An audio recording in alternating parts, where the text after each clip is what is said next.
สบายดีสวัสดีพี่น้องมื้อนี้น้องแก้วกับน้องอ้ำอาสามาเผาครัวนะพี่น้องแต่ว่ารถกับบกายพ่อคัดเด้พี่น้องเลยพ่อได้ว่าได้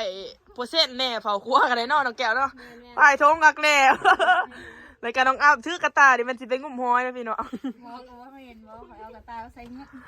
เอากระตามาใส่เงินเนาะถ้าอันนี้เพิ่นกากินเข่าเนาะไม่เท่าอันนี้มาแต่พูนพี่น้องมาแต่บ้านข้างบอนพุ่นมาขอกินเข่าน้ำเข่าก็บ่มีหยังไงกินเข่ากับแจ่วพี่น้องกินจะกินเบิดนะจำแจ่วนะพี่น้องจำแจ่วกับผักกับบีปลานะนี่เนาะอันนี้ก็ผู้สาวเนี่ยย่ามครัวเนาะนี่มันครัวบ้านกันโคตรเด้อพี่น้องขั้นละ15 บาทขามไปขามมาเนาะน้องแก้วอะไรยักษ์พันเนี่ยมือนี่ใช้เงินเอาออกมาเบิ่งเบิ่งอันเพิ่นจ่ายเป็นเงินบาทก็มีได้พี่น้องแต่ว่าเฮาเอาบ่มีเงินนี่เนาะน้องแก้วบ่ทันไหลพ่อขั้นเลยเปอร์เซ็นต์เพิ่นให้ขั้นเอาเท่าไหร่น้องแก้วให้ขั้นละ5 บาทเนาะวัดมื้อนี้ได้มื้อละเท่าไหร่กูจักเบิ่งในตี้พี่น้องน้องแก้วลำบากขนาดมันยามครัวน้องแก้วยังโสดอยู่บ่นี่ยังโสดคือเก่าเนาะโอ้ถ้าอันนี้ก็มีแต่คนโสดเลยนี่เขาหัวเขาตายทั้งอ้ำกะโอ้ยเกือบใส่กับบุมี่พี่เนาะ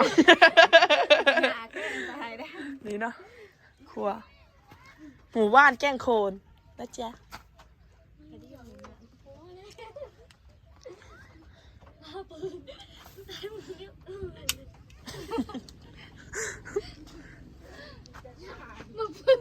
มีปะได้มีลูกมีไม่ก็ว่าจะได้มันก็บ่มีกระสุนมันจ่อทางเลยมันเป็นไฟแทรกปืนบ่มีอยู่พี่น้องเราเกี่ยวพี่น้องเอ้ยขนาดบ่มีเงินได้หนีมันนั่งเผาครัวกันยังหัวแต่ผู้สาวเผาครัวได้พี่น้องไฟกายไปกายมากกันมาอุดนุนเพิ่นนะอุดนุนน้องแก้วเนี่ยน้องแก้วกับน้องอ่ะพี่น้องไฟงามกว่ากันเดือกผู้ใดเนาะเดือกมากคนหนึ่งหรือว่าสิเดือกวัด2บ่หรือว่าจะไหนนี่โอ้จ้าแล้วก็จะพายคือพี่น้องเอ้ยมันยืมเพื่อไปไฟดิไปวันนี้ไปถ้าเราเด็กว่าเนี่ยตัวนี้ไปเอวนะบ่มีหัวทุกนี่เนาะผู้แสบผู้สาวพี่น้องเอ้ยยามเผาครัวเบิดมื้อเบิดเบ็ดมื้อนี่น้องอ้ำมีผู้บ่าวไทยสนใจที่ต่อไหลทั้งไหนเนาะผู้สาวยามครัวเด้อสะพานไม้ไผ่น้องแก้วกันโอ้ยเนาะพี่น้องเอ้ยสวงนี่กรอบมายามครัวเนาะกรอบแห้งเขาจะว่ากรอบบ่กรอบเกือบใส่กับบุ้มี่นี่ค่ะคือใส่มาลังพี่น้องน่าจะเป็นพระราชหินเนาะผู้สร้างนั้นที่ก่อนใช่ไปนักแกะย่างไปย่างไปพี่โอ้มันบริสุทธิ์ง่ายแล้วกูย่างขึ้นเหมือนอะไรบริว่าย่างอะไรเด้พี่น้องรถมาเลยน้องแก้วเก็บเงินเนี่ยบ้านตัวเองวะค่ะบ้านตัวเองบริเก็บแต่พี่น้อง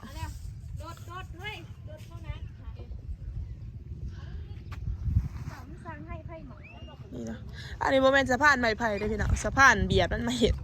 เบียดบุตรบ้านกี่คนเบียดต้องเห็ดบัดได้เติบงบนี่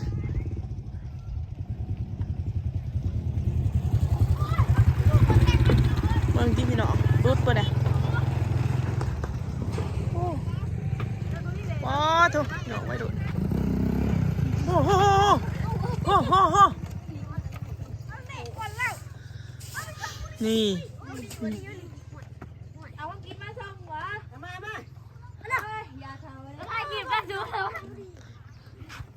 มาตี้ของกินค่ะ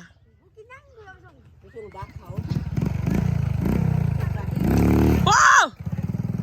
ไม่ดุนเกี่ยโคตรพี่น้องว้าวท้องขาดโคตรตึงโคตร เนาะพี่น้องอันนี้เป็นสะพานเนาะ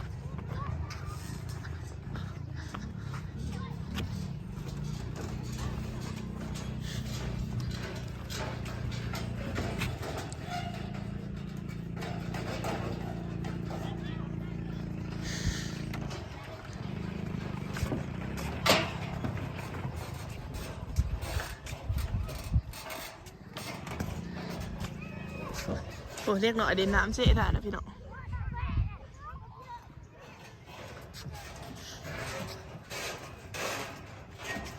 ในตีหยางก็ยุดนี่จุดนี่โอ้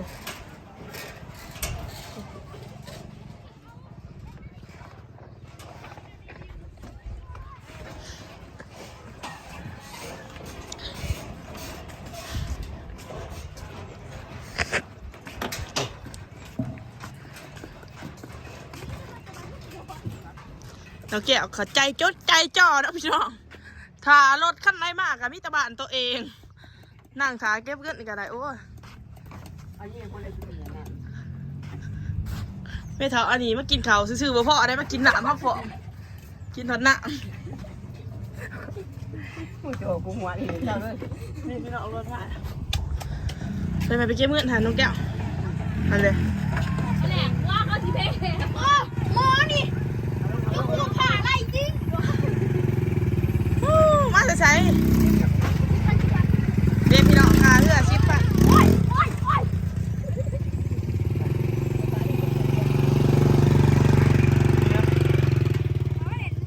แล้วก็เอาเสือกเนี่ยเอาขึ้นของแก้วได้เดี๋ยวขั้นหนึ่ง ขึ้นมาพี่สิเอาใส่ เอาน้องแก้วเอานี่เอาใส่นี่ อันนี้ไม่ใช่ นี่นะพี่น้องน้องแก้วเก็บเงินได้เด้กระด้างโดดขั้นแดกเนาะขั้นแดกว่าน้องแก้ว ขาไผ่ขามือ มาคนนี้เนาะพี่น้องคนย่างขาวเนี่ยก็สิเป็นคนหาพัดหาว่าขี่รถขามนี่คนละ10,000 เก็บประมาณนั้น5,000ก็ประมาณ10 บาทเนาะ10,000 เก็บประมาณ15บ่น้องตากับโมโหคือกันเบาพี่กับข้อโทษข้อไผ่น้ำเด้อพี่น้อง มากับพ่อม้าหนวดเดียวกับพ่อโยกัน นั่นแหละ พวกเด็กน้อยกระโปกขี้ดื้อขนาดพี่น้องเอ้ย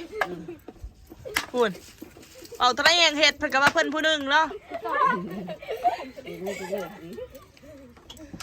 หมอนี่ก็ย่างขึ้นมากกับหัวผู้เดียวนี่ หิวเขาอันจริงพวกบักมั้ยเดือดบักหน่อย นี่บ่คนแดนบักจะได้จัดเอาเพื่อเพ่ จังหวะแล้วจะคล้องกับคนอยู่นั้น โอ้เขาไม่ จาก เก่ง คนใส่ เป็นจะได้น้องแก้วใส่ชีวิตอยู่บ้านป้าหลายคนบ้านน้องแก้วมาไทยไผสิอยู่น้ำแม่มีไผอยู่น้ำแม่บ่มีได้เนาะ เดียว บัดนี้แม่เจ้าใครแน่ล่ะบ่ เดียว แก้วเพิ่นยังสิพาแม่เพิ่นไปโรงพยาบาลอยู่เลยพี่น้องมามื้อไรล่ะน้องตายกับบ่ฮู้ว่าสิให้น้องตายพาไปเนาะโอ้ยน้องอ่ำกับตะอีเตินพี่น้องเอ้ยไผใจดีพาเกือบมาให้เพิ่นได้เด้อเกือบราคาถือเพิ่นก็บ่ตีเนาะมันต้องมีเกือบใส่นี่เห็นจอดอยู่บ่แม่นเกือบเพิ่นนะพี่น้องเกือบยายนี่เนาะนี่แบบบ่นั่งค่ะเด้คันว่าผู้บ่าวไทยเพิ่นขามาแต่ฟังนั่นก็มาเด่นกันนี้เนาะเด่นบ่นี้พี่น้อง